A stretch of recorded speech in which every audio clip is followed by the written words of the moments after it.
خواندنو په محلونو کې ورته ناست وي چرچې او مذهب یې هغې اخیستی نه تاسو ناوخته به موږ ولاړو انشاءالله الرحمن।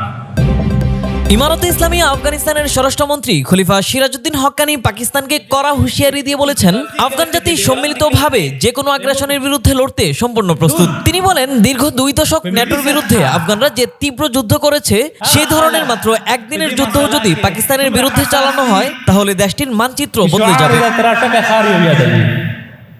শুক্রবার খোস্ত প্রদেশে জুমার খুতবায় খলিফা সিরাজউদ্দিন হক্কানি এসব কথা বলেন। খলিফা সিরাজউদ্দিন হক্কানি তার বক্তব্যে স্মরণ করিয়ে দেন, আফগানরা বিশ্বের সবচেয়ে বড় পরাশক্তি আমেরিকা ও ন্যাটোকে পরাজিত করেছে। তিনি বলেন, তাদের হাতে সর্বাধুনিক প্রযুক্তি ও অস্ত্র থাকলেও আফগানদের ইমানি শক্তি ও শাহাদাতের তামান্নার কাছে তারা পরাস্ত হয়েছে। সেই পরাশক্তিকে ধুলোয় মিশিয়ে দেওয়ার পর পাকিস্তানের মতো একটি দেশের সামরিক সক্ষমতা নিয়ে অহংকার দেখানো এবং আগ্রাসন চালানোর স্পর্ধারও তীব্র সমালোচনা করেন তিনি।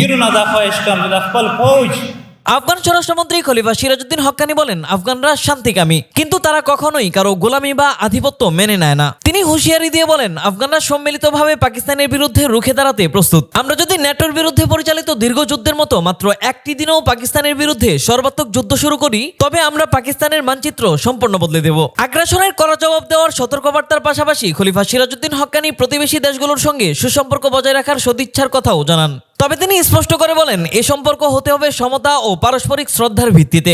বিশেষ করে মুসলিম প্রতিবেশীদের সঙ্গে ইসলামী ভ্রাতৃত্ববোধের ভিত্তিতে সুসম্পর্ক চাইলেও কেউ যদি এই সদিচ্ছাকে দুর্বলতা মনে করে, তাহলে স্বাধীন ও আত্মমর্যাদাশীল আফগান জাতি তাদের সেই ভুল ধারণা ভাঙিয়ে দিতে এক মুহূর্তও দ্বিধা করবে না।